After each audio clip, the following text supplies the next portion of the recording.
नमस्कार, मैं हूं आपके साथ सोनिया चौहान। हमर छत्तीसगढ़ में आप सभी का स्वागत है। सीधे लिए चलते हैं आपको छत्तीसगढ़ विधानसभा सत्र में, जहां पर प्रश्नकाल सत्र जारी है। देखिए तस्वीरें।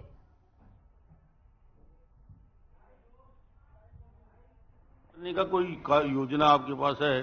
क्या इनको रिवाइज करेंगे? यदि 10-10 साल से नहीं बढ़ा है तो निकट भविष्य में कोई ऐसी टीम बनी है जिसने कोई रिपोर्ट पेश किया हो और आप उस आधार पे कुछ इसको बढ़ाने के लिए इच्छा रखते हैं, इसके बारे में उनका प्रश्न है मूलतः। जी जी माननीय अध्यक्ष महोदय, मतलब विभाग के माध्यम से इस बात का इनिशिएशन किया गया है कि इसमें जीएडी हो गया, वित्त विभाग हो गया, पुलिस विभाग हो गया, गृह विभाग हो गया, इन सबको मिला करके एक अंतर विभागीय समिति का निर्माण हो और उसके माध्यम से इसकी पुनरीक्षण हो और उसके बाद इसका निर्धारण हो। ये इसकी प्रक्रिया में हम आगे बढ़ चुके हैं माननीय अध्यक्ष महोदय। वही आपसे कहना चाह रहा था। आगे बढ़ गए हैं 10 साल से। जी जी। और एक ही बात आप कह रहे थे इसी में पैसा जिन है किट भत्ता वाले तेन तक खाते में जाते, वो खाता में नहीं जाए ऐसे नहीं है, वो खाता में जाते उनकर मन के। और दूसरा ये है कि पदोन्नति के कार्यवाही के संदर्भ में जिन दीदी कहत रही है माननीय अध्यक्ष महोदय, तो हर साल वह कार्यवाही वो हर साल के प्रक्रिया है, वह कोई विशेष प्रक्रिया एक बार कहे बार करे वाले नो है, वो हर बार के बात है। और कुछ विशेष मांग है कि वो ग्रेड पे अतका हो जाए, तेन अकेला एक विभाग के विषय नो है, यह सभी विभाग के हिसाब से निर्णय है। अध्यक्ष महोदय हो गया, 15 मिनट हो गए। 2 मिनट प्रश्न आपके 15 मिनट हो गए। दूसरे इसी विषय में पूछ रहे हैं बाकी लोग। अध्यक्ष महोदय 2 मिनट। चलिए। माननीय गृह मंत्री महोदय, आपला अपूर्ण जानकारी उपलब्ध करवैया ये विभाग के अधिकारी के ऊपर कोनो कार्रवाई आपके द्वारा करे जाही, बराबर की आपला अधूरा जानकारी उपलब्ध कराए गए हैं मोर जानकारी के हिसाब से। और हमारे एक आरक्षक भाई है, आप ला 2 शब्द कहे बर बोले हैं, अगर अध्यक्ष महोदय की अनुमति हो तो मैं 1 मिनट के समय ली है। चलिए 1 मिनट ले लीजिए अब। मोर घर चितका कुरिया, हाँ। तोर घर महल अटारी, ये आप बरे। मोर घर चितका कुरिया, तोर महल अटारी, तोर घर रोज महफिल, और मोर घर सुनना दुआरी। तहु भर पेट नहीं खावास, महू भर पेट नहीं खावा। तहु भर पेट नहीं खावास, महू भर पेट नहीं खावा। तोला आप भूख नहीं लागे, और मोर करा जुच्छा थारी है। बहुत बढ़िया। लखेश्वर बघेल जी। माननीय अध्यक्ष महोदय, बहुत हो गया समापन में, बहुत अच्छा। मोर दीदी पूछे है, एक बात जरूर कहना चाहूं। दीदी वैष्णहा चितका कुरिया वाले घर मोरे दाई, और अब यहाँ का है, यहाँ तो बड़े ऐसे जगह दे दे हैं और हासी तक नहीं आए, वहां बने ढंग लगा। वहां तो ऐसे होके कि घानी कस बैला फंदा के विधाता ऐसे कस हाल है। महतारी में वो दर्द ला बिल्कुल समझा था, दीदी में वो दर्द ला बिल्कुल समझा था, वहां कोई विषय नहीं है। और हर हाल में दीदी आप जिन चीज के ध्यान आकर्षण करे हो वो विषय में हम आगू बढ़े हैं और पक्का है मकाम। चलिए छोटा प्रश्न करिए, बहुत हो गए, लंबा हो 16 मिनट। एक लकीर का, ये पौष्टिक आहार के बारे में इस विधानसभा में, पिछली विधानसभा में मैंने भी प्रश्न पूछा था। मेरा उसमें निवेदन ये है कि जब दूसरे प्रदेशों में पौष्टिक आहार ज्यादा राशि दी जाती है, तो छत्तीसगढ़ में तो बजट भी है, छत्तीसगढ़ की भौगोलिक स्थिति, प्रश्न में आ जाइए सीधा, जवानों की स्थिति परिस्थिति, भूमिका छोड़िए। मैं आपसे ये निवेदन करना चाह रहा हूं, पूछ रहा हूं कि अभी आप बजट में विभाग की मांग की चर्चा रखेंगे, तो क्या उसके पहले एक बार पौष्टिक आहार बढ़ाने के लिए विभागीय स्तर पर मीटिंग लेके उसको घोषणा करेंगे क्या, ताकि हमारे जवानों को पौष्टिक आहार मिल सके और उन्हें सम्मान से अपने सामर्थ्य को बनाए रखने में मदद मिल सके। यही निवेदन। माननीय अध्यक्ष महोदय, माननीय सदस्य की चिंता वस्तुतः है कि एक पौष्टिक आहार के संदर्भ में, परंतु देखने में यह आता है कि एक ही नहीं अनेक भत्तों पर चर्चा और पुनरीक्षण आवश्यक है। अतः मैं निवेदन करता हूं कि वो जो समिति बनाने की प्रक्रिया में हम आगे बढ़े हैं, उस समिति के संपूर्ण पुनरीक्षण के उपरांत उस पर संपूर्ण निर्णय लिया जाए, जिसमें सभी भत्तों का पुनरीक्षण एक साथ हो सके, ऐसा मेरा निवेदन। चलिए एक प्रश्न छोटा सा। माननीय अध्यक्ष महोदय, आपका अनुमति से मैं गृह मंत्री से जानना चाहता हूं इसी क्वेश्चन में कि बस्तर में जो नक्सलेट क्षेत्र है, वहां जो जवान रहता है, बिजली नहीं है, घर नहीं है, किराए घर मिलता नहीं है, शासन का कोई योजना है क्या वहां हर थाना में निवास बनाना, और दूसरा आप पुलिस वालों के पक्ष में कब से बोलने लगे बस्तर के? आप पुलिस के प्रवक्ता हो बस्तर हम के? पुलिस वाले नहीं क्या? आप कहा तुम ही बोलती किए क्या? अजय जी बैठो यार, डिस्टर्ब नहीं कर, इनको बोलने दें। अभी मेरा निवेदन है थोड़ा संक्षिप्त करिए ना, लंबा मत कीजिए। पीने का नहीं मिलता है, मच्छर है, इसलिए वहां बस्तर बस्ता पुलिस को मिलते, और बड़े लोग राजनीति से संबंध वाला तो 5 साल में ट्रांसफर होकर आता है। उस गरीब टाइप के आदिवासी हो, सतनामी हो, जो पिछड़ा वर्ग हो, वो 20-20 साल वही पड़ा है, उनको कुछ समय सीमा में ट्रांसफर करोगे क्या? और बस्तर बस्ता मिलेगा क्या? माननीय अध्यक्ष महोदय, बहुत हो गया। माननीय अध्यक्ष महोदय, बता दीजिए। ये प्रश्न रेलेवेंट नहीं है, मतलब उद्भूत नहीं होता। चलिए आप पूछ लो, बस हो गया, लास्ट। आप माननीय अध्यक्ष 20 मिनट हो गए एक प्रश्न को। चाहे शहर में रहे, चाहे जंगल में रहे, खात तो उत्किच हो ही पेट भर खात हो ही। तो जिन भत्ता के बात है, चाहे नक्सल प्रभावित हो, चाहे चातर राज के रहोया मन के, वो में जरूर एक बार वृद्धि हो जाए। 15 से 20, कहीं कहीं 35-37 देते हो, लेकिन बालोद नांदगांव आसपास के इधर के जिला मन के भत्ता 15% के आसपास ही है। तो उकरो मन के भत्ता में यदि वृद्धि हो जाए तो बहुत अच्छा हो जाए। मैं आपके माध्यम से माननीय मंत्री जी से निवेदन करना चाहता हूँ। हो गया, ठीक। पहली बार जीत के आई श्रीमती चात्री नंद ने जो आज सवाल किया, जिस विद्वता के साथ जिन प्रश्नों को उन्होंने उल्लेखित किया, मैं बधाई देना चाहता हूं। इसी प्रकार यदि पहली बार जीत के आए सदस्य अपने प्रस्तुति कार्य में भाग लेंगे तो निश्चित रूप से इस सदन की मर्यादा भी बढ़ेगी, सदन का मान भी बढ़ेगा। बहुत बहुत बधाई। लकेश्वर बघेल जी।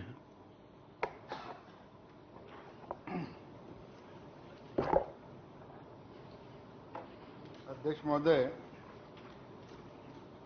पीएम आवास से संबंधित क्वेश्चन था। इस क्वेश्चन का पूर्व में भी बहुत चर्चा हुई है, और से एक पूरक प्रश्न मैं करना चाहूंगा। थोड़ा आवाज कम है आपकी।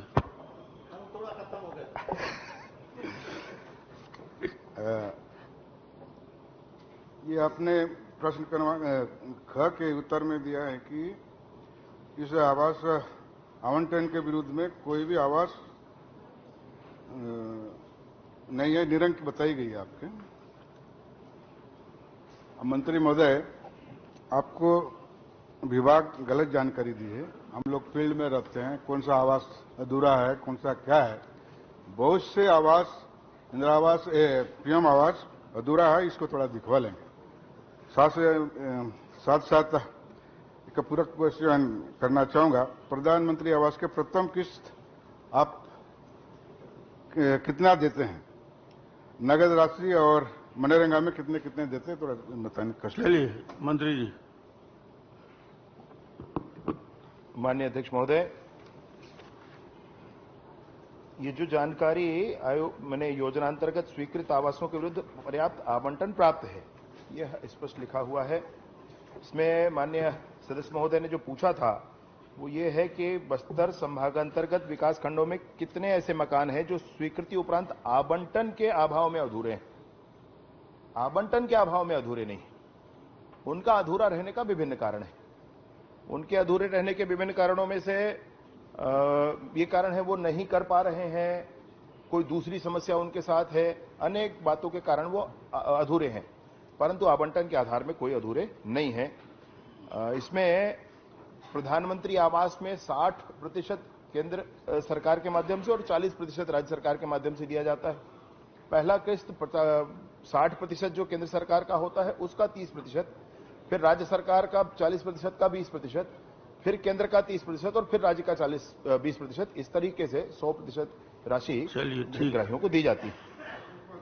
जिलेवार मेरे कहने का मतलब है प्रथम किस्त उनको कितने दी? प्रथम किस्त कितना देते हैं, बस इतना बता दीजिए। दो तरह की बातें हैं। मैंने पीएम जनमन में आप कहेंगे तो वो 2 लाख रुपए, प्रिमिटिव ट्राइब्स है जो जंगल के क्षेत्र में है तो 2 लाख रुपए उनका कुल मूल्य है।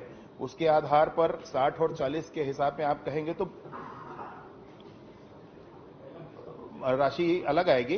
वैसे 25,000 रुपया प्रथम किस्त के रूप में उनको दिया जाता है, और वो पूर्णता होने पर उसकी पूर्णता होने पर फिर अगला किस्त उनको जारी किया जाता है। 25,000 रुपये नगद देते हैं खाते में? जी, खाते में देते हैं। अध्यक्ष महोदय 25,000 रुपया उसको देते हैं हम लोग। इसके पहले 48,000 रुपया देते मेरे जानकारी में, और उसको 25,000 के 25,000 में छड़ लेगा, सीमेंट लेगा, मजदूरी देगा, क्या देगा, वो कैसे बनाएगा? नहीं, वो छड़ उसको थोड़ा सा मैंने पिछले बार जैसे देते थे अपन 48,000 रुपया, वो तो कम से कम 50,000 दे दीजिएगा। खुद तो 1,30,000 रुपये मेरी जानकारी में देते हैं, 1 लाख। और मनरेगा का जो है मजदूरी उसमें पहले 100% 100 देते थे, अब शायद 95 देते हैं, उसमें भी 5% घटा दिया। तो 25,000 में क्या बनेगा? क्या लेगा? छड़ लेगा, सीमेंट लेगा, गिट्टी लेगा, रेती लेगा। 25,000 में आता क्या है? तो प्रथम किस्त कम से कम 50,000 कर देते तो ठीक रहता। इसमें ये छड़ सीमेंट के लिए नहीं है माननीय अध्यक्ष महोदय, इसमें प्लिंथ लेवल का काम होना है। मैंने नेह खोदा जाना है, प्लिंथ लेवल का काम होना है। प्लिंथ लेवल का काम पूरा हो गया तो फिर दूसरी किस्त उनको मिल जाएगी, तब उनको छड़ सीमेंट लेना होगा, और वो दूसरी किस्त फिर तीसरी किस्त, इस तरीके से बात आगे बढ़ती है। ये प्लिंथ लेवल तक के लिए है माननीय अध्यक्ष महोदय। लेकिन ब्लॉकों में गलत परिभाषित कर रहे हैं, तो इसको छत लेवल तक उठाइए, इस तरह की बात मानो कर रहे हैं। उसका परिभाषित अलग है, थोड़ा स्पष्ट इस संबंध में निर्देश देंगे। और मेरा एक और क्वेश्चन है, मनरेगा मजदूरी कितने वर्ष की आयु तक के लोग को देते हैं? मनरेगा की मजदूरी मनरेगा के कितने वर्ष के आयु तक के लोगों को देते हैं हम लोग? इस प्रश्न से उद्भूत नहीं होता। पूरक प्रश्न आपसे अनुमति मांगा है। आप नहीं सुनिए ना, इसी में है। आप जैसे मनरेगा उम्र का जिक्र कहाँ है बताइए ना। नहीं, प्रश्न नहीं है, पूरक प्रश्न पूछा, आपको अनुमति नहीं। उद्भूत कहाँ होता है? उद्भूत होगा, क्योंकि आप मनरेगा में 60 वर्ष के आयु लोगों को नहीं देते हैं। तो 59 वर्ष वाला को अगर ये प्रधानमंत्री आवास ठीक है, आपका प्रश्न ठीक है, जानकारी उपलब्ध करा दीजिए। जी, मैं आपको पूरी जानकारी। चलिए ठीक। बालेश्वर साहू जी। ओह, बच गया। आदरणीय अध्यक्ष महोदय, धन्यवाद। मुख्यमंत्री जी से, उप मुख्यमंत्री जी से मेरा क्वेश्चन है। महोदय बताएंगे, जांजगीर जिला में 6 विधानसभा है, और मेरा क्वेश्चन है कि 2021-22 और 22-23 में 15वीं वित्त आयोग वर्ष में कितना कितना आवंटन वर्षवार प्राप्त हुआ है?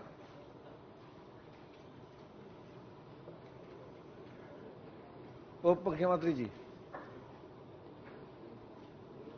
प्रश्न रिपीट कर दीजिए एक बार। महोदय, जांजगीर चांपा जिला में 6 विधानसभा है, और प्रधानमंत्री के माध्यम से हमको 15वीं वित्त का राशि जिला पंचायत, जनपद पंचायत और ग्राम पंचायत में मिलता है। वर्ष 2021-22 व 22-23 में 15वीं वित्त आयोग मद से कितना कितना आवंटन वर्षवार प्राप्त हुआ है? और इतना ही पूछ लो आप, फिर दूसरा पूछना, फिर मौका दूंगा। हाँ। और कंडिका क के वर्षवार आवंटित राशि के ग्राम पंचायतों में सामग्री क्रय हेतु फर्मों में कितना भुगतान किया गया है? कंडिका ख के अनुसार क्या क्रय किए गए फर्म एजेंसियों CSIDC तथा GDSND संस्था से पंजीकृत थी? ठीक है, बैठ जाइए। माननीय अध्यक्ष महोदय, जांजगीर जिले में कुल 2021-22 और 22-23 में 15वें वित्त के राशि के रूप में 21-22 में 72 करोड़ 35 लाख रुपया और 22-23 में 74 करोड़ 97 लाख रुपया 15वें वित्त के माध्यम से गया है जांजगीर जिले में। दूसरा प्रश्न माननीय सदस्य का था कि कंडिका का के वर्षवार आवंटित राशि ग्राम पंचायतों में सामग्री क्रय हेतु फर्मों को कितना भुगतान किया गया। तो उसके लिए है कि 2021-22 में जो 72 करोड़ 35 लाख रुपया जिले में गया, उसमें 73 पंचायतों ने सामग्री क्रय की गई और वो 76 लाख की थी। सर, मैं जो 21-22 में 6 विधानसभा है, और 6 विधानसभा में 15 वित्त की जो राशि है मात्र 73 गांव में ही खरीदी किया होगा, ऐसा संभव नहीं है। और मेरे को इस जानकारी से मैं असंतुष्ट हूं। इसमें लिपा पोती करके ये जानकारी दिया गया है और ये जानकारी सिर्फ बमहिंडी ब्लॉक से, जो कि मेरे श्रीमती जनपद के अध्यक्ष है वहां का, बाकी किसी भी विधान में जिला स्तरीय मांगा हूं और किसी भी अकलतरा है, जांजगीर है, चंद्रपुर है, शक्ति है, पामगढ़ है, कहीं से ये जानकारी नहीं मिला है और मुझे इसमें असंतुष्ट हूं कि 73 गांव में मान लो चलिए आप असंतुष्ट हैं मगर प्रश्न तो करिए। 7,497 लाख आया है, जिसमें मात्र 76 लाख की खरीदी और 22-23 में 11 लाख की खरीदी। प्रश्न करिए। चलिए बताइए मंत्री जी। ये शंका के दायरे में आता है। इनको संतुष्ट करिए भाई। माननीय अध्यक्ष महोदय, वो 74 करोड़ तो 2022-23 का है, 21-22 का तो और 72,035 करोड़ और है। मतलब एक 72,035 लाख है, 72 करोड़ 35 लाख है और दूसरा 74 करोड़ 97 लाख। और दोनों में ही माननीय अध्यक्ष महोदय 21-22 में 72 करोड़ 35 लाख में से इन्होंने सामग्री क्रय की बात की। अगर निर्माण कार्य कराया गया है तो अलग बात, सभी पंचायतों को राशि गई है, परंतु उसमें सामग्री क्रय जिन पंचायतों ने की उनकी संख्या 73 है और उन पंचायतों ने कुछ 76 लाख के सामग्री का क्रय किया, 73 पंचायतों ने। उसके बाद 22-23 में 74 करोड़ 97 लाख रुपया गया है, यह सभी पंचायतों को गया है, परंतु उसमें से 28 पंचायतों ने 11 लाख रुपए का सामग्री क्रय किया है। बाकी जो निर्माण के सेल के लिए है और निर्माण की सामग्री क्रय करना वो एक अलग बात। सामग्री क्रय किया मतलब किसी ने और जानकारी कुछ ले लेंगे आप।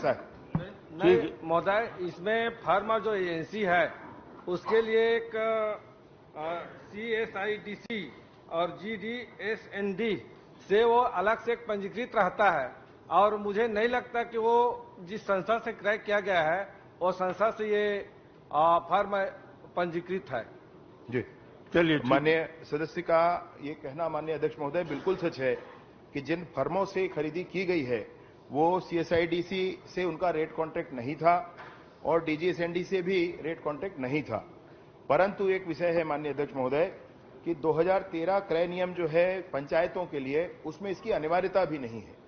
इसके साथ साथ माननीय सदस्य महोदय को मैं बताना चाहता हूं माननीय अध्यक्ष महोदय कि ये जो क्रय किया गया है इसमें लोकल फंड ऑडिट आया है और उसने कहा है कि ये प्रक्रिया के अनुरूप नहीं हुआ है क्रय, यह भी है। परंतु इसमें क्रय करने वाले ग्राम पंचायत के सरपंच हैं और सरपंचों ने क्रय किया है, तो प्रथमतः यह माना जाना चाहिए कि इनको और प्रशिक्षण की आवश्यकता है। अतः विभाग ने इसमें पहले ही यह निर्णय किया है कि इन सरपंचों को और अधिक प्रशिक्षण की आवश्यकता है और वो प्रशिक्षण दिया जाए। माननीय सदस्य महोदय अगर ये चाहते हैं माननीय अध्यक्ष महोदय कि उनके क्षेत्र के 73 ग्राम पंचायतों में धारा 40 लगाई जाए तो वो आज कह दें, इस पर कार्यवाही हो जाएगी। ये समस्या ऐसा है, बालेश्वर जी की धर्मपत्नी जनपद की अध्यक्ष हैं, मगर बालेश्वर को मालूम नहीं कि ये जिला पंचायत के सदस्य हैं, गृह मंत्री भी जिला पंचायत के सदस्य हैं। तो आप दोनों पंचायती राज से आए हुए लोग हैं, इसलिए इन्होंने जो उपाय बताया उससे आप सहमत हो जाएं। नहीं सर, मैं किसी पंचायत में धारा 40 लगवाने के या जांच कराने के पक्ष में नहीं हूं। मेरे कहने का मतलब ये है कि आप तो यह क्षेत्र में सरपंच और सचिव इसके माध्यम से परेशान है। पत्रकार बंधु सूचना के अधिकार चाहते क्या हो आप? माने इसमें नियम बनाना चाहिए, उसमें पंजीकृत कराना है नहीं कराना है वो क्लियर रहे। चलिए ठीक, समझ गया। ठीक है बालेश्वर, ठीक है माननीय अध्यक्ष महोदय, मैं इनके इस बात से भी सहमत हूं और चूंकि 2013 में पंचायतों में क्रय नियम बने हैं उनके पुनरीक्षण की आवश्यकता है और इस प्रक्रिया को भी विभाग ने प्रारंभ कर लिया है। श्रीमती हर्षिता स्वामी बघेल। ठीक सर, धन्यवाद। माननीय अध्यक्ष जी, आपको प्रणाम करती हूँ। आज मेरा सवाल वाणिज्य एवं उद्योग मंत्री महोदय जी से है।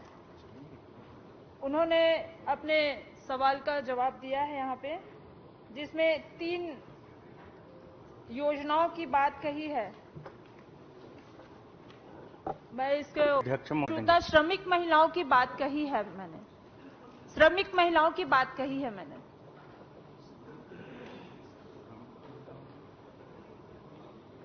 जानकारी उपलब्ध करा देंगे।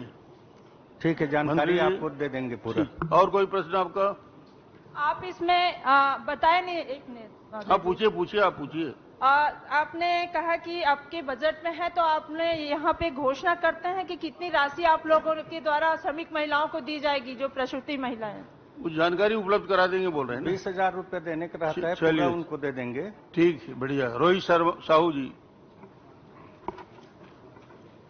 माननीय अध्यक्ष महोदय, मेरे द्वारा माननीय मंत्री महोदय जी से यह प्रश्न किया गया था कि राजीव विधानसभा क्षेत्र अंतर्गत जनवरी 2020 से दिसंबर 2023 तक गौण खनिज मद से कितने राजस्व की प्राप्ति हुई थी, यह जानकारी चाहिए गई थी महोदय, जिनके उत्तर में यह बताया गया है कि उक्त अवधि में कोई भी राजस्व गौण खनिज का राशि प्राप्त नहीं हुआ है। मैं बताना चाहूंगा माननीय अध्यक्ष महोदय, मेरी यह जानकारी में है। आप जानकारी मत दीजिए, आप प्रश्न करिए। जी, इसमें निरंक बताया गया महोदय, मैं जानकारी वही बताना चाहता हूं। प्रश्न करिए ना, क्या जी मंत्री जी क्या चाहते हैं? जी, माननीय मंत्री जी बताएंगे इसमें। नहीं, इसमें निरंक की जानकारी नहीं दी गई है। मतलब ये जानकारी जो आपके पास भी पहुंची होगी, मेरा ख्याल है कि वो 31 पंचायतों से 2,97,00,000 रुपया प्राप्त हुआ है माननीय अध्यक्ष महोदय, और वह संशोधित जानकारी प्रारंभ में वैसी जानकारी। फिलहाल इस बुलेटिन में इतना ही। ज्यादा खबरों के लिए बने रहिए हमारे साथ। नमस्कार।